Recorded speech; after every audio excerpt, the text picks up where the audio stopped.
Welcome to WEFM'S 3pm News. I am your presenter, Jessica Klein. First on the local scene.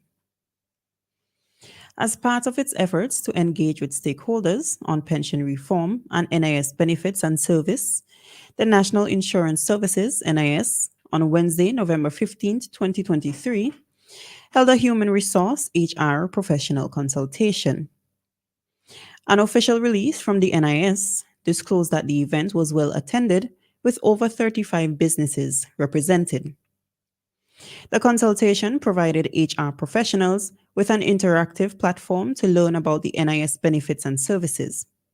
The first presentation was delivered by NIS's Chief Risk Officer, Mrs. Roberta Henry, as well as the Benefits Manager, Ms. Colleen Thomas, and Compliance Manager, Mr. Richard Lewis. They discussed the types of benefits with a focus on old age pension and highlighted the requirements for contribution, employment injury, and registration. The second presentation, delivered by Mr. Stuart Haynes, the director of the NIS, affecting the sustainability of the National Insurance Fund. During the consultation, Mr. Haynes encouraged HR managers to create a professional group. He suggested that like-minded professionals should engage in developmental conversations to strengthen and harness our national human resources, ultimately contributing to the development and growth of the private sector. He also expressed his satisfaction with the event and indicated that this was the first of many consultations with HR professionals.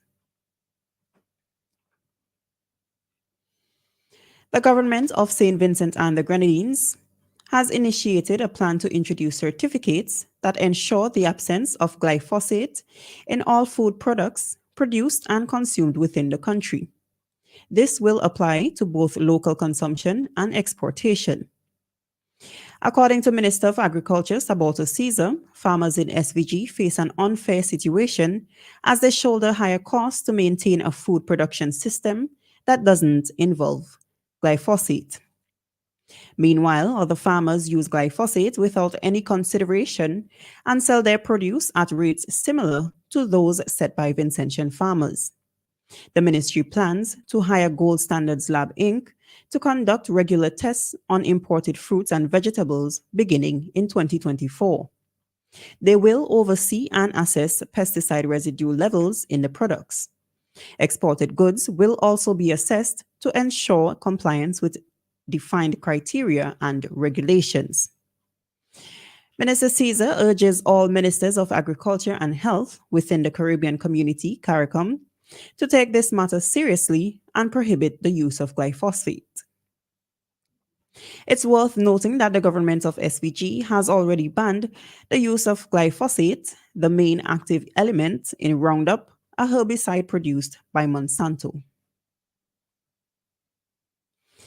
Still on the local scene, the St. Vincent and the Grenadines Alzheimer's and Dementia Association recently held two highly successful events that impacted over 100 caregivers and community members.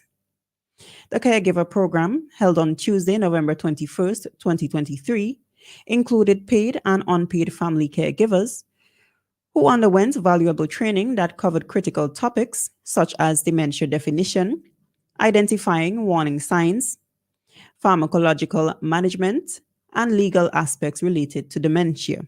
All participants received certificates for their participation.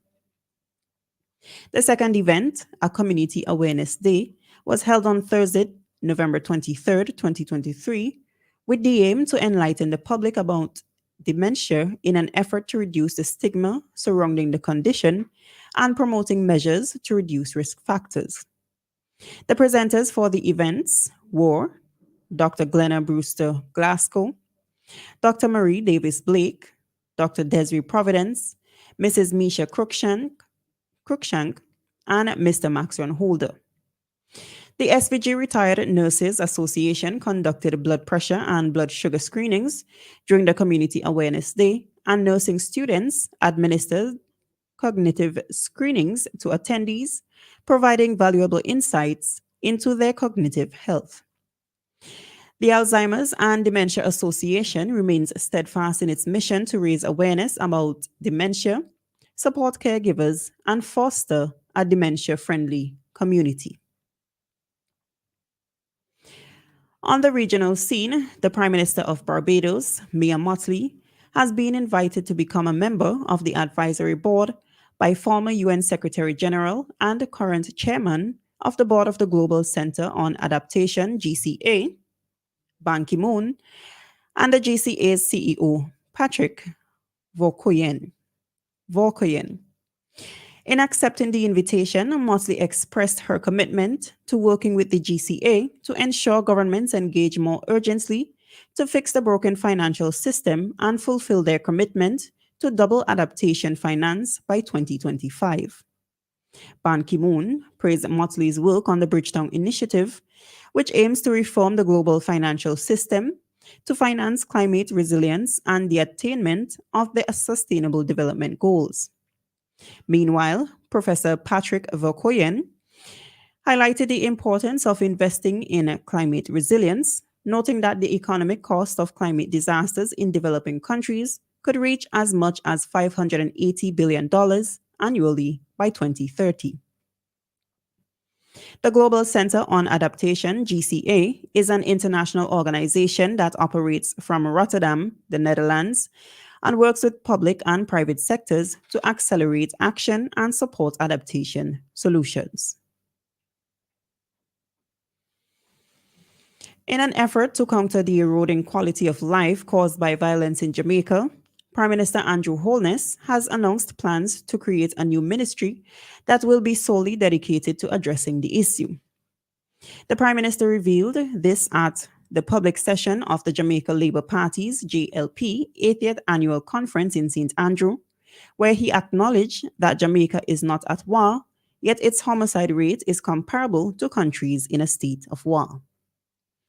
He further stated that violence is taking a significant toll on the country's economy and healthcare system, and a reduction in violence will not only lower healthcare costs and security needs, but will also enhance citizens' creativity and social well being.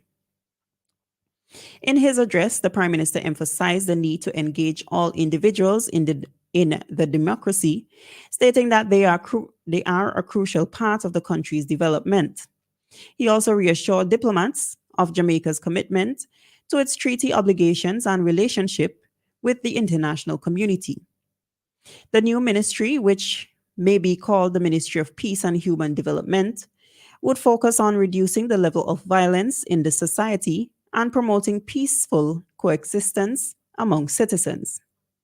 The Prime Minister's message to supporters and the wider Jamaican community is to continue the country's economic progress while embarking on two other streams of development: productivity and peace.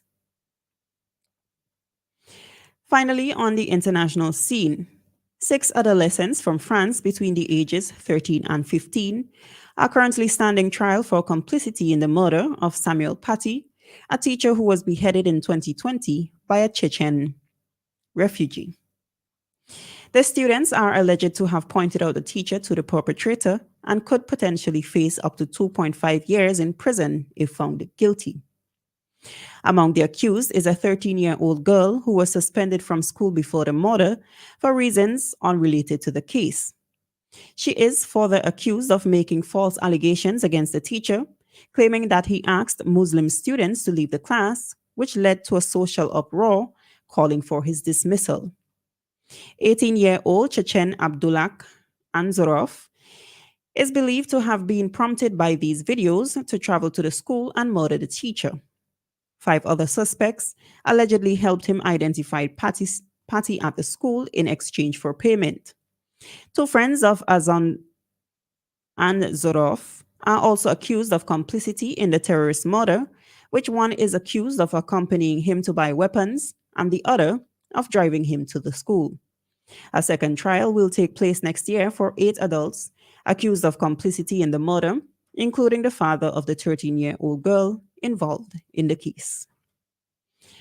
This has been WeFM's 3 p.m. news. I have been your presenter, Jessica Klein. Join us again at 5:30 p.m. for WeFM's evening news, and we thank you for listening.